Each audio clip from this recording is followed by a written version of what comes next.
Welcome to the Copper Queen Library virtual programs. I'm Allison, the program coordinator, and I am so excited to welcome Sarah Kortemeier um, as a poet here for Poetry Month in April. And we will have another poet on April 20th, Julie Swarstad Johnson. So just a heads up for that, for a workshop and reading as well. And sorry, my kitty. And so I will introduce Sarah, and then I also wanted to ask Sarah to do the PSA for us tonight before we start on the Global Vaccine Poetry Project, which I'm very excited about. So Sarah is one of the greatest conjunctions of talent and profession, a librarian as well as a poet, and she is the library director of the U of A Poetry Center, which is just a phenomenal library and resource center. And while currently closed to the public, has a wealth of resources and information available for free on their website, including K-12 education resources, adult education resources, and archives, as well as online events and workshops and all kinds of things. And so one thing you guys can do is just go to the U of A website, Poetry Center website, and subscribe to their newsletter. The newsletter has so many great things in it. And Sarah has posted the website in the chat group, so you can just click on that and save it for later. And so this is Sarah's book that came out last year, Ganbatte. And this is your first collection of poetry, but not your last. And I just wanted to read this quote on the back of this book because I really just, it moved me. When I speak, I transform, Sarah Kortemeier writes, and indeed Ganbatte is as much about translating the self as it is about language, as much about interior shifts as literal travel. As a father is overheard telling a child, if you want to be carried, use your words. And language has always been such an important part of not just my world, but my interior life, my interior self, and words and language. And so there is a really powerful conjunction in Sarah's work, not just using the poetic form, but the actual in inflection and interactions of language itself. So with that, I would like to welcome Sarah. Thank you so much, Allison. And what a pleasure it is to be here. This book came out right at the end of 2019, meaning it came out a few months before the pandemic hit. And I was gearing up to go to AWP, the Association of Writers and Writing Programs conference, to read from and to debut it. And then that was, of course, the spring when we all shut down and all of our book type events were canceled. So it's really, I'm just very pleased and very honored and very thrilled to be back here for a do-over on some of that and to get to read some of this work with you tonight. Before I get started, so I work at the Poetry Center and I'm really fortunate to work there. I am a poet who is employed in my field and I love poetry and I love libraries. So there's just no better place in the world for me to be than the Poetry Center. And I'm gonna drop a link in the chat to a project that the Poetry Center has just launched. It's called the Global Vaccine Poem. And the idea here, we're collaborating with Kent State University to distribute prompts for people to write small reflections or poems to the vaccine in the 15-minute observation period when they're just kind of quietly sitting and waiting and making sure that they don't have an allergic reaction. So what we're doing at sites here and in near Kent State is handing out these poem postcards during folks' waiting period so that they can write a little letter to the vaccine. There's a prompt that starts, "Dear Vaccine." You can tell the vaccine what your hopes and dreams are for the future. You can compare the vaccine to something. You can compare it to an opening door, for example. And so this is a project that we really hope will gather voices from all over the world. We've already got many hundreds of responses, and we would love to have yours in the mix. So do go ahead and open up that site when you get a chance and participate in a global vaccine poem. It's so necessary, I think, to document the moment, and poetry is a way that we can document the emotional truth of this moment, as well as its factual or literal truth. And the Copper Queen Library will be participating, and I'm just so excited to be a little satellite of this project that we will have this available for you. We're so thrilled to have Bisbee as part of this. It's really exciting. Thank you, Allison. Thanks. Great. So this is my book. The title is a Japanese word, Ganbatte, which is one of the touchstone words in Japan. This is a book that I wrote out of some autobiographical experience. I had spent a year after college being an au pair in Germany, and then 3 years after that teaching English in a middle school in rural Japan. And so this book is about travel in certain ways. It's about my attempt to make sense of those experiences. The book is also about my attempt to make sense of history, and particularly, like, how do we make sense of the experience of going to historically significant places? How do we make sense of history through travel? What are the limits of an approach like that, right? And I think there are limits. For example, it was pretty important to me when I was composing this book not to speak for anyone, but to imagine myself really thoroughly in the places in which I was standing. So ganbatte, the word ganbatte means to hold out or persevere or to do your best. And it's a word that gets said all the time in Japan. It's the gambaro spirit is really a huge part of the culture. There are a few words like this that get used a lot for all kinds of different situations. And to the point where sometimes it can be a little bit hard for Westerners to translate. I remember I went to get my driver's license in Japan, and I failed the first few times because the driving test in Japan is real difficult. And I finally got through the course cleanly on my third go. And the instructor or the examiner looked at me and said, "Ganbarimashita ne," like, you did your best, yes? And I was like, oh, geez, did I fail again? And it took me like a full 10 seconds of just staring at him blankly to realize that he actually meant that I had passed, right? You did your best, great job. So like little moments like that of failure to translate are one thing, but then you see the Ganbatte spirit really poignantly. For example, during the 3/11 tragedy. This is after I was in Japan, but I watched the Fukushima disaster with a great deal of heartbreak, and you could hear people encouraging each other with this sentiment. Ganbatte ne, do your best, hold on.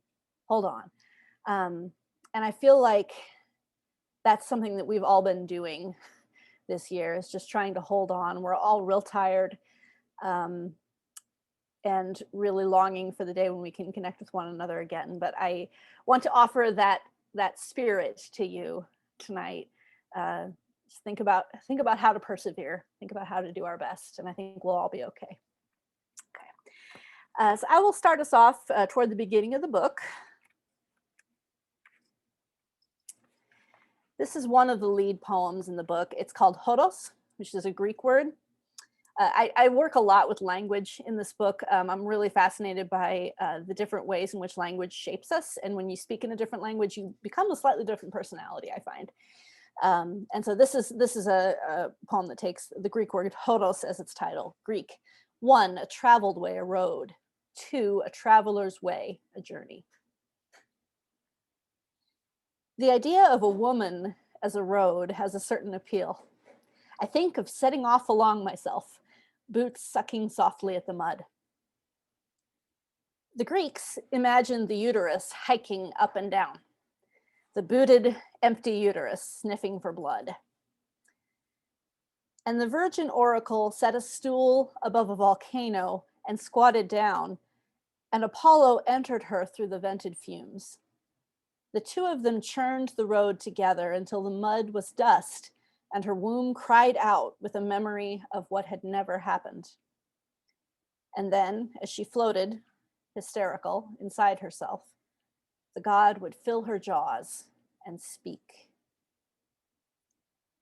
I think of a trail crumbling off a cliff in Hawaii, a charred bicycle tire in a Hiroshima museum, a page from a diary displayed behind glass with its own special lamp. Journeys penetrate. Afterward, song, and the stench of burning from things we thought were private.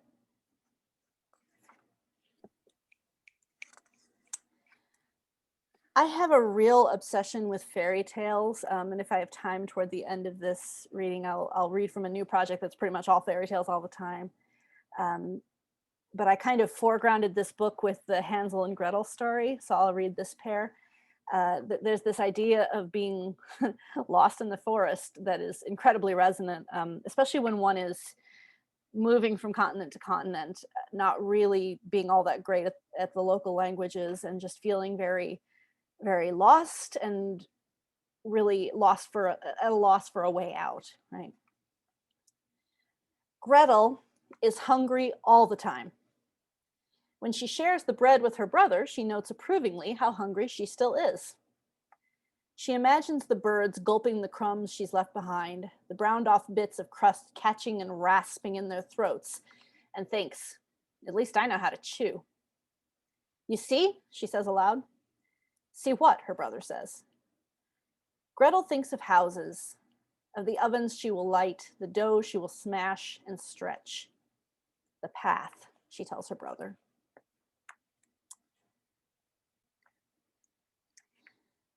There's a lot of an attempt to grapple with violences in this book, historical violences and contemporary violences. And I should probably also say that I'm writing as a person who comes from a really long and storied peace tradition. I was born in the rural Midwest to two Mennonite farm families, and the Mennonites, if you know what they're about, are a pacifist tradition, a faith baptism tradition, and they really stand against war in kind of all of its forms. And so to be of that heritage and also standing in the presence of places where terrible violence had occurred is something that I kind of grapple with throughout this book. Poem. I didn't want to speak because everybody has, because my grief has no surprises. But I went to Manhattan later, and there was a chain link fence between the people and the hole. You could press your face right up, get your eyelashes past the wire, push the most flickering and delicate parts of the body, pupil, lid, into negative space. A child outside a restaurant waves her hands and wails. Bonnie, look at the step, her father chides. It's 2 1/4 inches down. The child stares at the curb. If you want to be carried, use your words. We have no photos of them climbing up to windowsills. We could not justify such photographs. We can barely justify the songs. In the guest book at the Hiroshima Peace Memorial Museum, an American has written, "Sorry you started the war, glad we finished it." Outside, my friend and I begin to sing Donna Nobi's Pacem, but stop because we feel self-conscious. In New York, they mark the minutes of impact with silence every year. In the news photographs, everybody leans, head on hand on fence. In the face of silence, sometimes I revert to postures I've seen in movies or from my parents.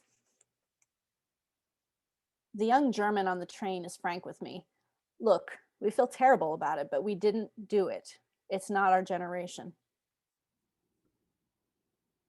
In the photo that stays with me, a baby frowns up at her mother while smoke unfolds in the skyscrapers behind.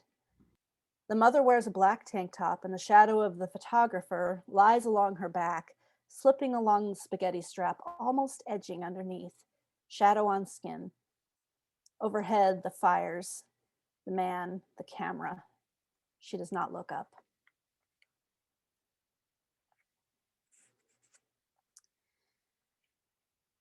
So in my great wisdom, I went to live in 2 countries where I really did not speak the language ahead of time. I've studied several languages in school, and neither of them were German or Japanese. Although I have been singing in choirs for all of my life, which meant that I arrived in Germany knowing how to say things like crucify, crucify, crucify, and blessed are the dead, which is not super useful in daily conversation. And then as for Japanese, I had not studied it before I got there. I studied both languages while I was in country. Really, really enjoyed them. But the first 6 months or so of total immersion are an experience of enormous just spaces of time, because you can't really talk to anybody. Your personality kind of goes undercover, and you try to figure out ways to entertain yourself, basically. And so I have this poem about my first week in Japan that takes a whole bunch of pages and has a lot of white space in it, to try to kind of enact that experience of the afternoon just stretching before you in silence. So this is first week. My new house had a rice maker, a big bed, a water heater, 2 tables, and no towels. Ito-sensei brought me 2 wrapped in cellophane. I have new towels at my house, she explained very slowly when I asked, since you have to have new towels for your guest. 1 skin per towel. When the guests leave, the towels are thrown out. Ito-sensei brought me to her house. The door was made of some dark, dark wood. Her mother and father bowed to me.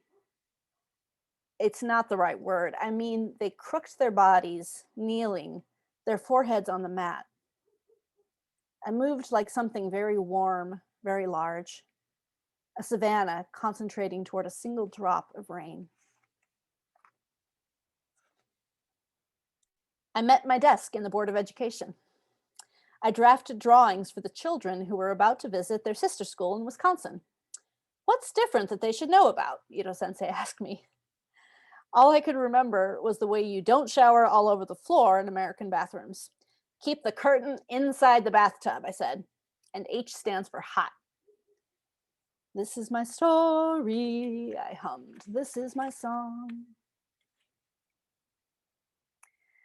Another expat told me about a German sausage restaurant in Miyoshi. And wait till you hear its name, Saint Schwein. He walked 3 miles through several tunnels, under hills, and through the sea air to tell me this. I had no oven. I adapted all my chicken for the stovetop. My mother's cookies arrived in the mail. I hoarded them all the way to Thailand. I photographed flowers and walls. I did not take the train to Tokyo for the weekend. I did not join the local choir. There was a welcome party. Ito-sensei brought me a $20 piece of sushi. I don't remember its name. I went to the 7-Eleven at sunset. Sometimes you could see Mount Fuji from that hill if the wind blew hard at the city air, if the light was gone enough. You could get everything at a 7-Eleven in Japan, including a bill for your electricity. I saw you walking yesterday, a student said, and looked at me as though I were a word in French or a leaning mountain far away. Stimmtausch, German, in music, a voice exchange. I walked to the grocery store practicing. The language I need is always at the bottom, je quisiera, je voudrais, ich möchte, and I cycle until finally I arrive at Titus. Along the way, there's just enough time to toss out a pseudo-intellectual meditation on my Eurocentric bias, and while I'm there, I run some other verbs and add in objects. Oishi sushi ga katabe Titus. I'm feeling excessively fluent today. When I think of fast enough to attach des at the end, I know I'm really wailing. And in any case, I pretty much always want to eat delicious sushi, right? So this is a good sentence to have at the top of the rummage heap. Holy shit, I'm only walking to the grocery store, but I am in Japan. Was für ein Abenteuer. No, go away. You're not helping. Il pleut à mon cœur. You're not either, and aren't we dramatic today? But here's the supermarket. Okay, Cilantro or Italian parsley wrapped in clear plastic. Scentless. I can't read the signs. So ask somebody. Cilantro kaitai desu ga? Cilantro. I don't know the word for cilantro. Eggs Benedict for dinner then, again. The first character I learned in Japanese was kazan, fire mountain, volcano. There are other words with fire inside them when they were written down. Refine, autumn, brave, Tuesday.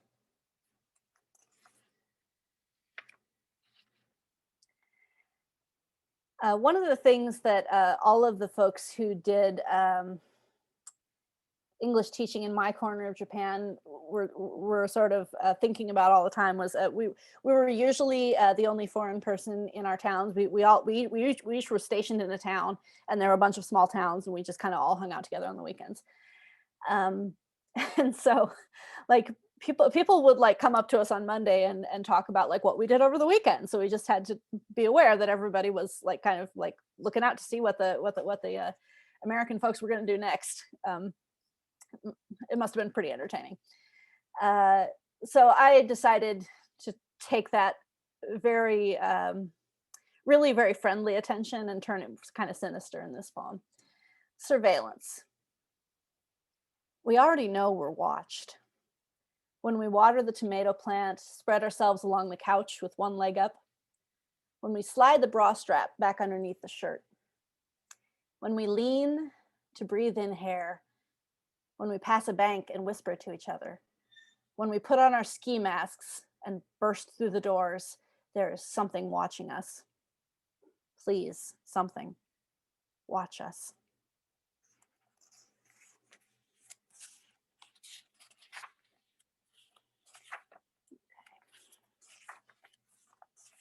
Second section here.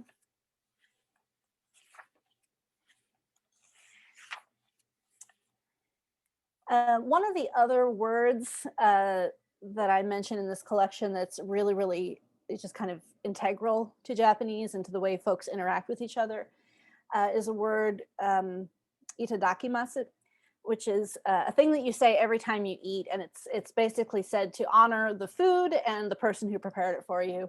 It's an expression of gratitude said before eating. Itadakimasu. The festival floats down the dark stone road. The drummers in night-colored coats, the toddlers in celebration braids, Takashi's daughter brushing aside kimono sleeves to aim her camcorder. The beer began at 8 a.m., and now the rope is dusky in our hands. The shrine bumps, immortal, half forgotten, behind us.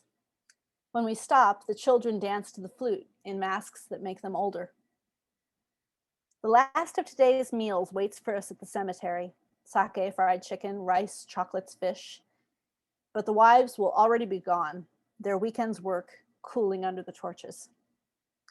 For us now, as we take our seats next to the still stone crowd, there's only the humming of blood, the still closed door between our drunkenness and our dying. Okay. So the folks who came to the workshop earlier ran into my my obsession with lists and with collage. I find sometimes that when we're facing really big themes or really big historical events, sometimes a single image won't quite capture it for me, or doesn't feel truthful to use just one image. And the accumulation of many images can get a little bit closer to the experience. And that's what I was attempting to do with this poem. This poem goes back in time to when I was in Germany, when I was younger. And its title is a word that's often used it's used a lot in Germany. It's a real cultural touchstone as well as just a common word. The word is fleißig. Fleißig, meaning work done well and quickly. You'll say efficient, and I won't quite let you. Work that is efficient isn't beautiful. It lacks a straightness to the hem of the tablecloth, an extra sparkle in the wine glass. House and hill and butcher shop. Cobbles laid down so cleanly the gaps are still sharp. Add cleanliness to the list. Work done well, quick, clean. Crumbs brushed away. The bridge in Heidelberg is 1,000 years old, and I am sitting on it. Fleißig the dawn, fleißig the Apfel, fleißig the brown tea I have not let blacken, fleißig the crowded feet on the tram. Fleißig the ehrlich gesagt, fleißig Ritter chocolate, fleißig the grass between the bakers and the train station. Fleißig the hole in my jeans, fleißig the genitive case for which I made up a mnemonic rap song.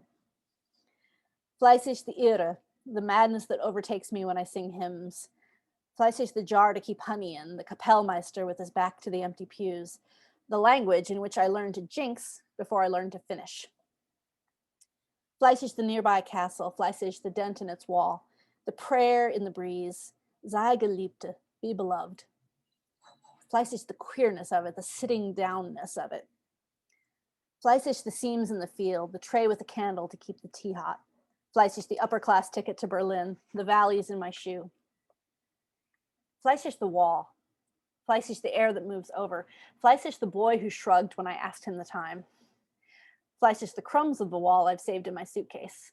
Fleißig the graffiti, help me God to survive this deadly love. Fight your misery, test the best. Fleißig Johanna and the red baubles on her scarf. Fleißig the kid she was growing up on the wrong side. The liquor she buys me as she tells stories. Fleißig die Mauer, she might say. Fleißig the new tampons in the grocery when die Mauer came down, she does say. Fleißig the orange rags she used to strap between her legs instead, I say. Fleißig the open rain, the pressure of my mother's hands on the sofa, the quiet and the steady, the room I crept to not understanding, the soul of the TV news which failed to follow me upstairs, the 10-year-old I was in 1989, the terrible indifference. Fleißig the amends. Fleißig my blinks and my silence, fleißig the lower windows in Dresden. Fleißig early morning at the Anne Frank house, fleißig the wooden chair near her bed, fleißig the full lobby in the art museum. Fleißig the irgendwo, the wherever to which we travel. Fleißig the music in the Walkman, the nap on the train headed east. Fleißig the Polish town whose name I do not quite pronounce correctly, the quiet gas which none of us smelled. The realm of the suitcase discarded, the sign with a name on it which we do not understand. We do not know what is a name and what is a story. Fleißig the 10th bale of human hair. Don't worry, there's glass between us and the bale. It's a really, it's really something else to go to Auschwitz as a 23-year-old, not knowing much of anything really, and to tread that ground. It's an experience I'm not sure if I fully processed yet. And I feel much the same about visiting Hiroshima after in the aftermath of the atom bomb. This one's called Day Trip. It looks like the States, someone murmurs, and we stare at the wideness of the road, the space spent on boulevards. Where Tokyo has multiple stories of everything, lights and stairways and alleys that twist against themselves like human intestines, Hiroshima is drivable. It has space for the sun to expand. We've been told to try the okonomiyaki here, a word that means whatever you like, grilled. The Peace Park is the greenest space in this plant-loving city. They've hung chains of origami on a rod so that the chains and chains of paper cranes look like jackets in party colors, clothes for a manic phase. Think your hometown pride parade. Think Joseph and the Amazing Technicolor Dreamcoat. Think of something else. We try to sing for the cranes, Dona Nobis, and here we begin to see the false beauty of harmony. Give us, as if singing will bring us pacem. In the museum, a lunchbox. It's open and black. Inside, the placard says it held some rice. I'm pretty sure there was some fish as well. I remember the color, the mass, the blacks. I can't see the child without the mess that's left of her meal, the crumbling fuzz of ash, the shadows of stains. the opened locks. Okonomiyaki turns out to be a savory pancake. Mine has egg and squid and a breath of something terribly familiar.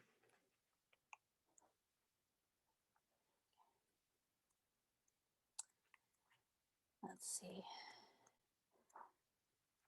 Kind of wrap up reading from this book with the title poem and one more. The title poem wound up being another list full of collage.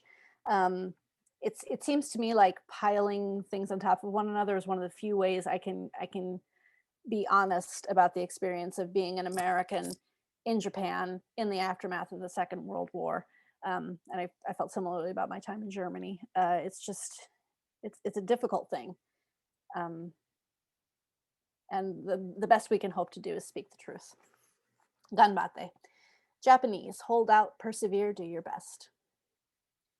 The all-pink karaoke sign, the afternoons spent in a square of sun, the lit tatami mat, the asahi gold in the glass, the tatami gold underfoot, the gold light on gold foil, aftertaste of tang from a green onion, ads in the supermarket, very soft meat, men's pocky, adzuki beans dripping from a stick, air at the town festival, gold with candles and blue with sundown, the allegiance to blood type, A is sensitive, B is rowdy.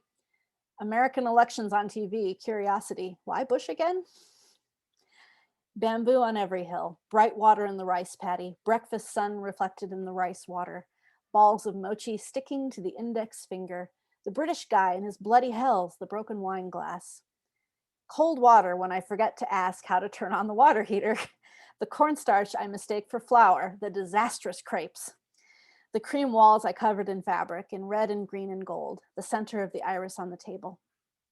Dead branches on the beach, dolls in their case for the doll festival, in their silks and reds and golds. The dresses I cannot wear to work, the dreams before the earthquake strikes, the dollar I find in a suitcase. The exhaled breath before a punch in karate class. The friend I have not written to, leftover sushi for breakfast. The monkey that runs across the road slinging its baby. The narrow alley with its walls, the houses that seem to perch on top, the old man who says "Ganbatte" every morning as I run along the beach, the questions, how much weight have you lost so far, Sarah-san? Why are your eyes green? Rowboat on the beach, Mount Fuji swims in the clouds across the bay. The silences between the words I know and the words I need. Typhoon on the roof, the vast crashings of it, young smell of leaves in the rain. The edgy feeling in the eyes when we drive all night, the gash of sun above the islands as we arrive, the hair on the statue, the falling down, the inscription, statue of mother and child in the storm. The dome left standing as a memorial, the murdered building, the supports and beams remain, the walls are gone. The thing underneath the blast keeps its structure, like a church, if a church had a skeleton. The story in the English textbook at my school, the teacher asks me to read it aloud. One day, a big bomb fell on the city of Hiroshima. The sign above the blackboard says, "Move your mouth." I am. She held him in her arms, just like a little mother. Palm trees shift in the sunlight outside the classroom window.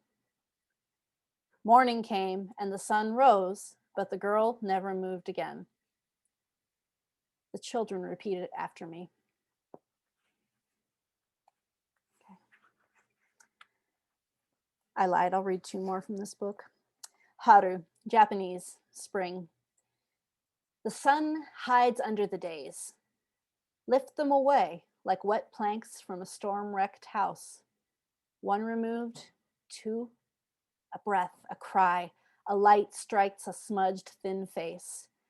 And there's the spring, broken, starving, still alive. Hoist her out. I'll finish up from this book with the dark constellations. The Inca gave the lightless places names. Fox, toad, serpent, a black llama with faint eyes. The space between my hands and the keyboard, I've forgotten how the sonata begins. Photo printed in black and white so that the wine looks clear. the mirror in a dark room, waiting for monsters. In the city sky, the dark animals have never been. The streetlights erase what they illuminate. The pages I ripped from my favorite book when I was 2, the sweatbands on the hats my grandmother gives away after the funeral, stained with skin and bandanas, the space between the wedding dress and the small of my back. We remember the dark animals in dreams. They are the wind behind us. They are our history. I don't know where I got this from, we say. All right.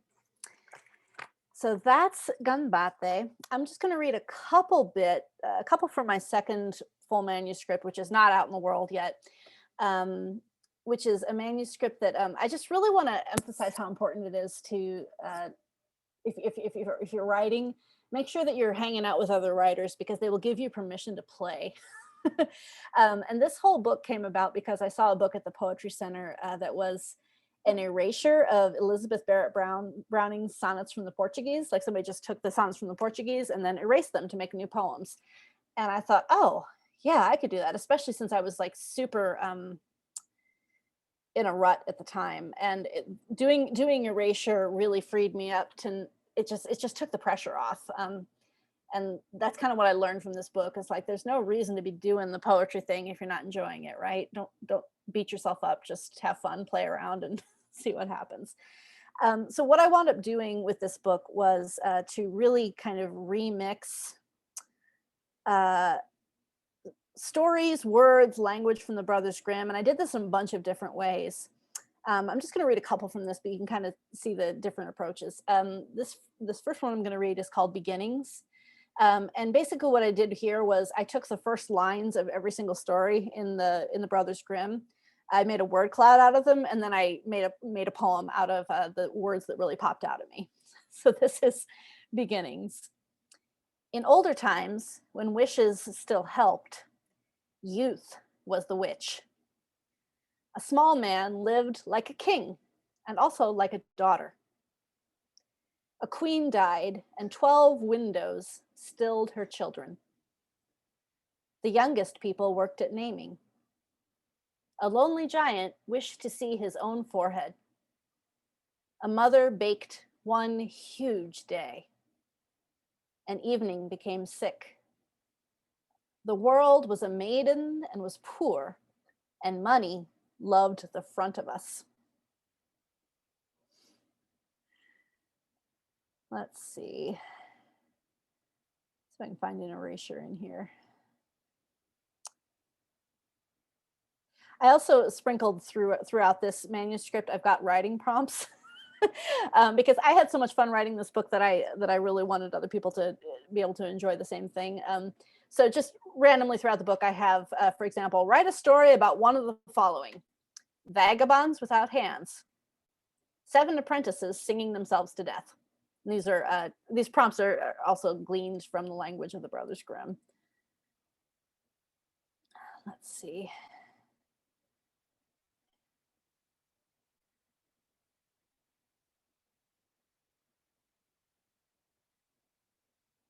I'm gonna roll through here. Sorry, I'm having to scroll through a PDF instead of page through a book, and it's really not as good. Okay, so this is an erasure of several different fairy tales, and the erasures that I have in this book are all basically they're all titled the same thing, Märchen, which is the German word for a fairy story, a story of magic and wonder. Märchen. Come, maiden, but the maiden would not. Come, maiden, but the maiden would not. Come, maiden. And then the girl seated herself. The altar was under the rainbow. The bride wept and said nothing. She made a figure of straw. She dressed it in her own clothes. She gave it a red mouth. She took a ring, a spinning wheel, a hook. She left her home. In a hollow tree, she was a beautiful creature. The king, to whom the wood belonged, said, "Capture it alive." She was sent into the kitchen. She gave herself the fire and the cellar, licked her fingers, and disposed of sin and shame. In the soup, she laid the ring, the spinning wheel, the hook. The soup is good. There's always something in it which I cannot understand. The king seized her hand, held her fast, caught the mantle, tore it off. He saw the strange, grim creature with his own eyes. She perceived his designs on her. You have all turned into women, declared the king. You will not drive away the monster by merely looking. He ordered them to give him some armor. He said to her, we will never be parted again, although I know not who you are. And I think I'll close there to give us some time for Q&A. Thank you so much for listening. It's been really neat to be able to share these poems. I have not been able to give readings very much during this year that my debut has been out. So it's been really nice to be here tonight. Thank you so much, Sarah. What a treat. And also, you know, to hear poems that haven't been released out into the world. Mhm. I mean, that is one of the things that readings are so important for poets. And Logan, actually, Logan Phillips, in one of his workshops said, after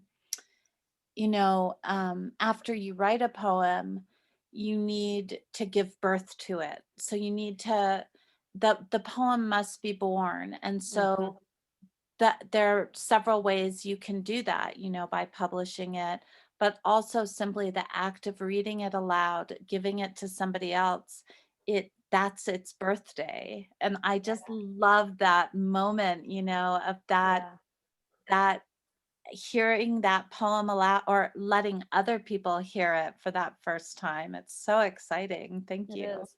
And it helps you know the poem in a totally different way when reading it Mhm. aloud, especially in front of people. Absolutely. Yeah. Does anybody have any questions or comments? I do. Thank you so much, Sarah. I really, appreciated the workshop, and I have gone to a certain amount of, as I mentioned, a certain amount of readings this year, more than usual, but I found this incredible. Thank you. I was like, she's as good as anyone I've heard, or better. I just love what you were doing there. Just so many inventive and very poetic and very descriptive and some feminist. I just loved it all. So that's my comment. And my question is, I was very intrigued with this phrase erasure and how you do that. And I was trying to take in that part about doing the word cloud and then the other things where you said erasure. And I'm just curious, like, if you could say more about that technique in terms of maybe not just how you used it, but like how we might try it or how that works. Because I'm Oh. unfamiliar with that. For sure, I'd be delighted to. And thank you so much for your kind comment. That just means the world to me that folks can hear what I offered and it resonates in some way. So I really appreciate that. Yeah.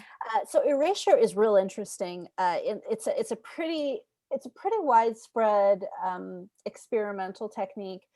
You can do it in a number of different ways. The most simple way is just to take a page of a text and some whiteout and just start erasing until like what you have left forms a poem in and of itself.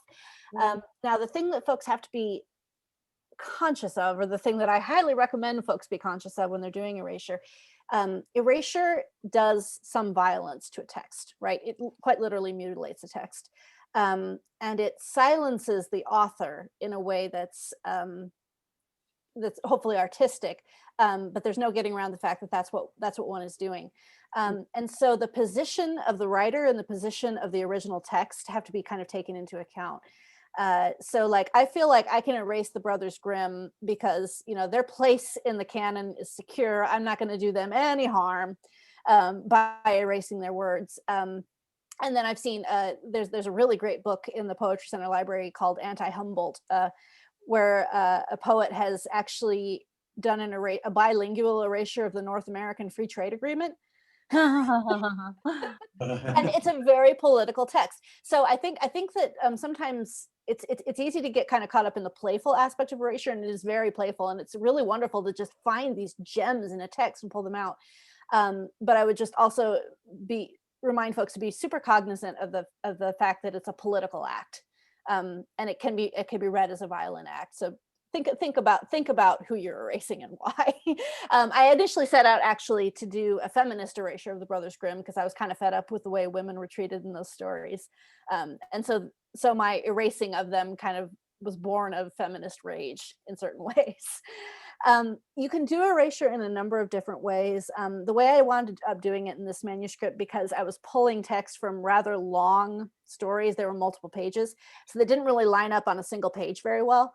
And so I just wound up writing down the words I wanted and remixing them and kind of arranging them on the page the way I wanted to do it. But you can do it with whiteout. You can do it with a black Sharpie.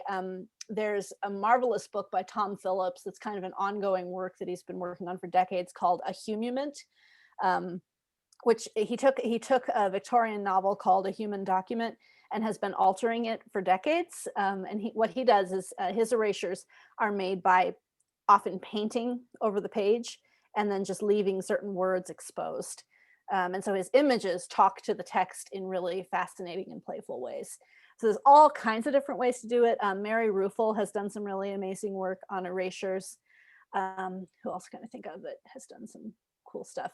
The Wave Books has a poetry erasure tool that you can use. So if you go to the Wave Books website, you can plug in some pre-selected texts and start playing around with them. So there's lots of ways to get into it. Is that the wayofbooks.org or something? What is It's it's let me see, find it online, drop it in the chat for you. And while you're looking for that, I just want to ask, so when you wrote these poems, did you add any words, or was it just using the words you had? Mostly, well, if I was actually using the language from the Brothers Grimm, I stuck to that language. There's plenty of it. There's moments in the book where I will also like retell one of their stories. There's at least one work of the Brothers Grimm that I found that I don't think has been translated into English, and so I just retold the story, but with a lot of voice and commentary. And hopefully it's clear when it's my voice and when it's theirs.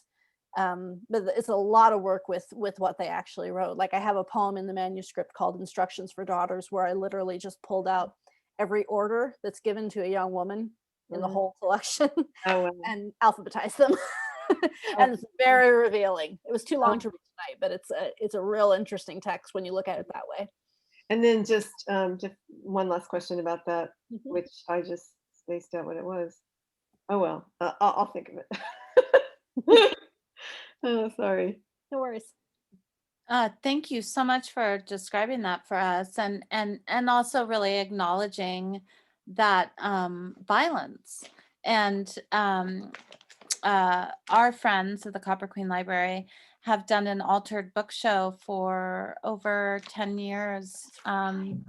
And for many years, I could not do it. I just could not make one. I could not destroy a book. Oh, I understand. I understand that so much. Yeah, and it's really, and so every year we do altar book workshops. I have these amazing altar book artists who do it.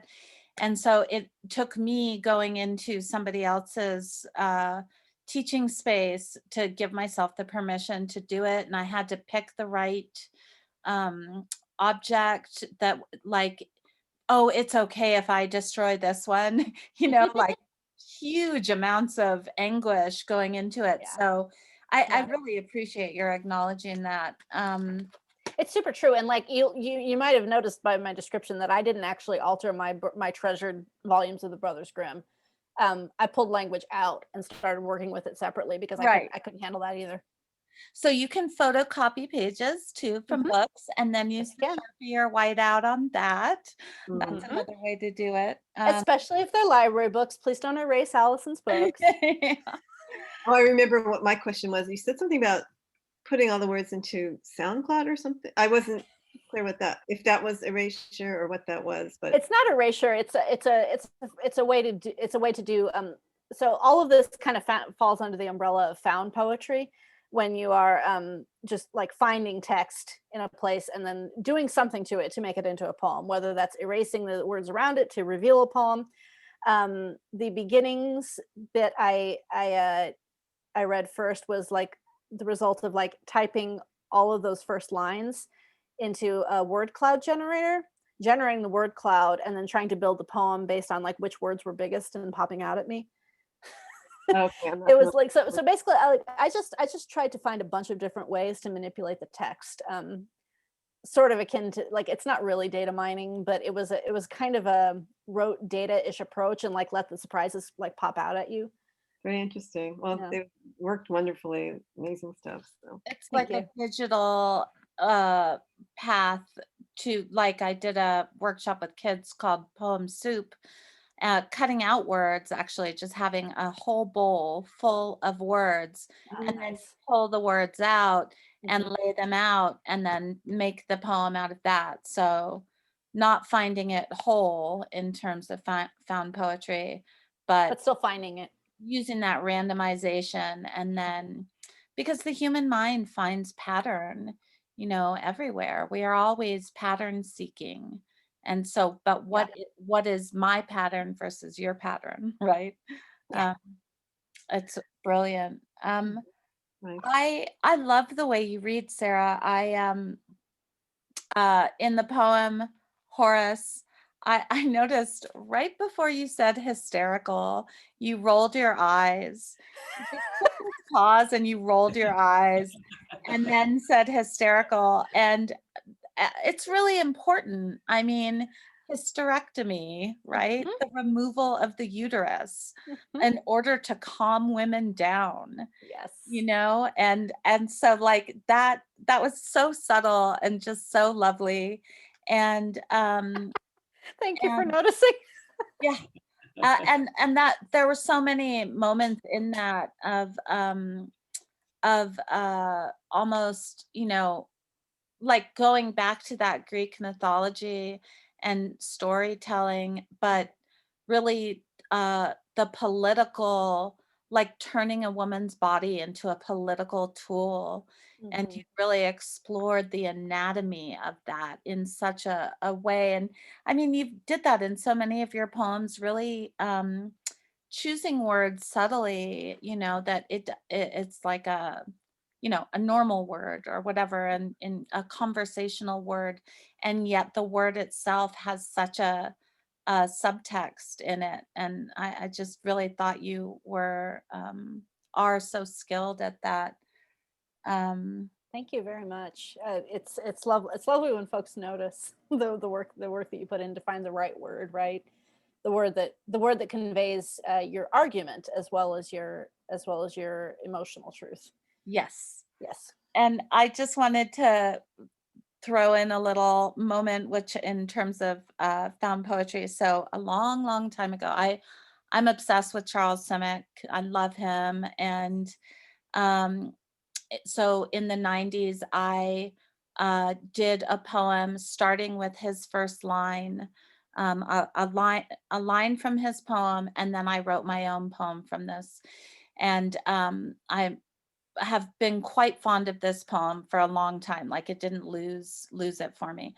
So anyways, Charles Simic, the great, amazing poet, was at the U of A Poetry Center for a reading in, I believe, October of or November of 2019. Yeah, it was real recent.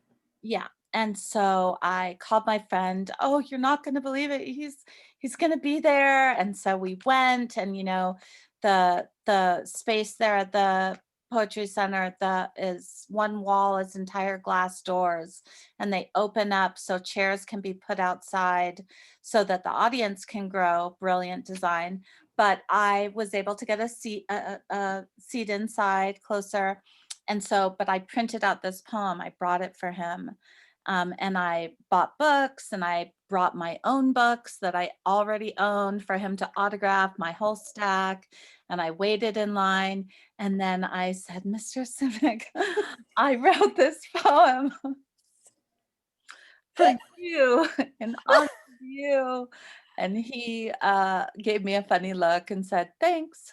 And next, but it was so important to me, right? Because all these years I have felt guilty. Like, I didn't write that first line. Oh So, no. like, I took his line in order to start my own poem.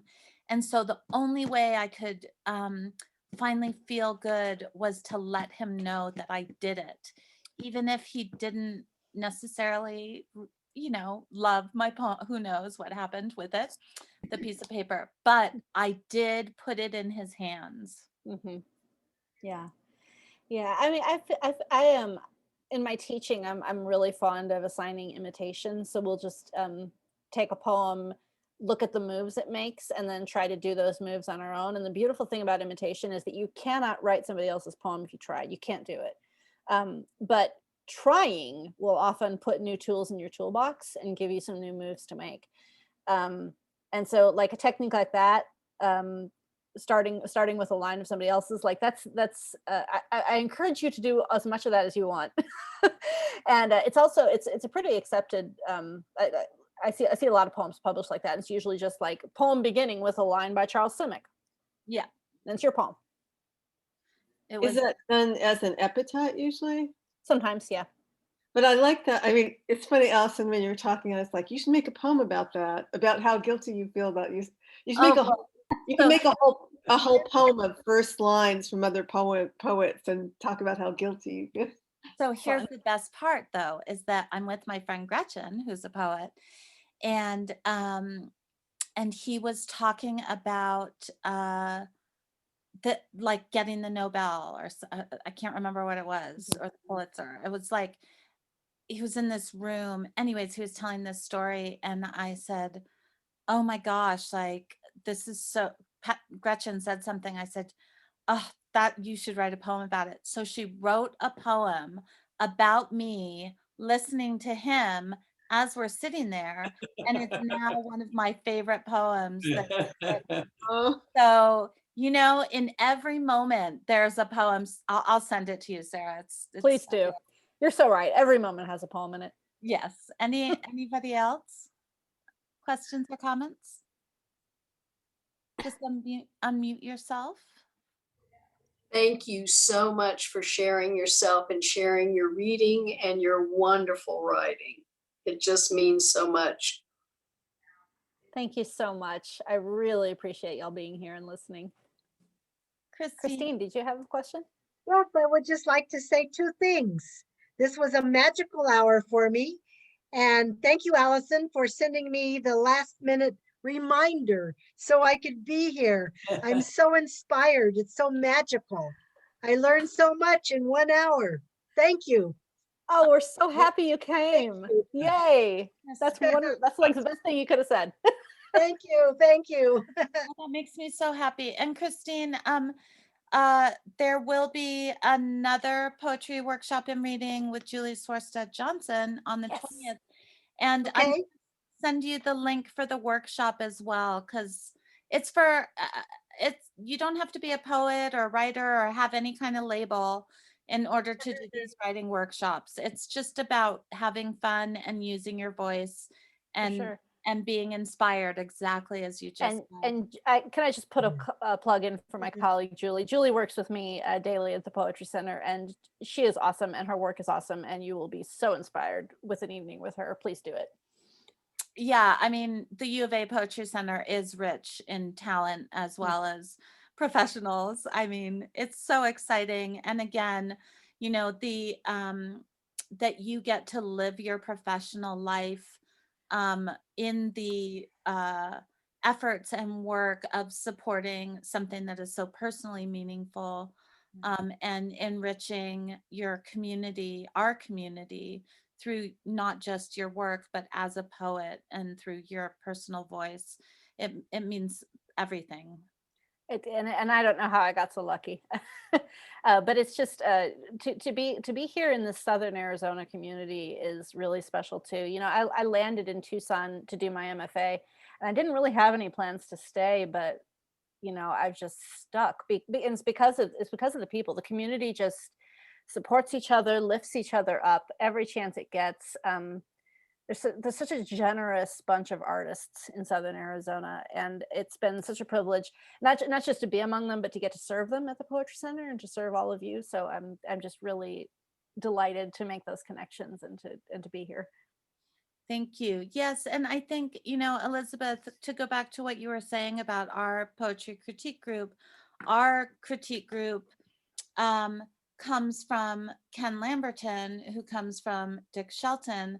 So we have this like generational teaching style that mixes honesty and empathy, kindness and truth, love and truth together. And I think that's what is the effective combination in learning how to not just edit your own work, but edit other people's work, is that you need that balance. So Yeah, we could not have better models than Ken and Dick Shelton. They're wise and kind. Oh, yeah, that's neat. absolutely. I guess I've been lucky because my poetry teacher in college was like that. And then I was lucky enough to be in an editing group through the library here, and then another group where that just ended where we did we for like 4 years we met every month and we did poems from our dreams, Oh, but we nice. came with finished poems to edit. So it was, again, an editing group, but I've been lucky because I've never been, my friend from that group with just disbanded, she goes, I've been getting on some online with these, she goes, they're merciless. Like I'm with these people from New York. And so I can appreciate that there's other kinds of poetry groups and I'm glad I'm not in any of those. Um, so, yeah, it's been great. This group, I just found it. Sarah, one more thing I was just thinking, I know I'm talking a lot, but it's just, I was thinking about how your lists and all this, it shows me that like librarian part of you too. It's funny how it comes into the poetry, but it's so cool. Your poetry is just, I love it. Thank you so much. Yeah, the lists are. I discovered the lists as a generative technique before I became a librarian, and then I became a librarian. It's like, oh yeah, this has always been appropriate, right? Yeah. We have time for one more last question or comment.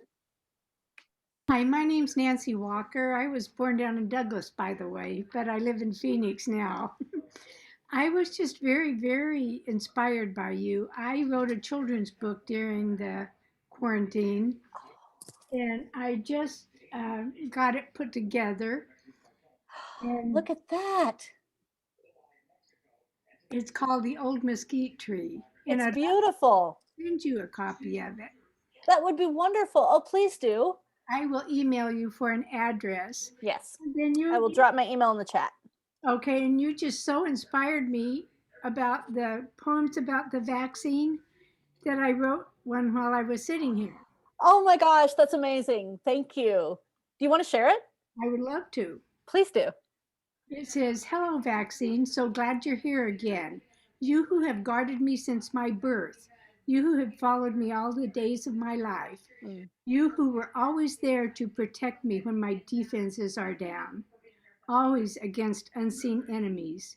You, the result of millions of hours of work and dedication from unknown people and unknown donors, donors of dollars and donors of lives and hours of fierce dedication from my fellow human beings. Thank you." Oh, great. Thank you so much. Oh, you what a cry. bracket Yeah. for our evening. Yeah. Please do send that one in. We would absolutely love to have that as part of our global vaccine poem. Okay, I will. I just came across this one day on Facebook and I thought, I'm going to jump in there and listen. Oh, Fantastic. wonderful. It's so nice to have you. Thank you so much for coming. And thank you all for being here, and look forward to put April 20th on the calendar. And Sarah, thank you so much. And we will talk soon. And you have an open invitation, of course, at the Copper Queen Library. And hopefully when we get back in person, we will spotlight you and your words again. Thank you. Thank you so much for having me. Thank you all for coming. I want one question. Where do we get your book? Oh yeah. Yeah, you can get it from me. But if you're in Santa Cruz, that might be a little bit difficult. You can also order it on any of your online retailers. You could order it through Antigone Books in Tucson, which is an awesome feminist independent bookstore. You can also get it through Amazon, but like bookstores are much cooler. Yeah, Antigone is really great. Yeah. Okay, thank you. Okay, have a wonderful night. Thanks so much, Sarah. Thank you so much. Bye. Bye now. Bye.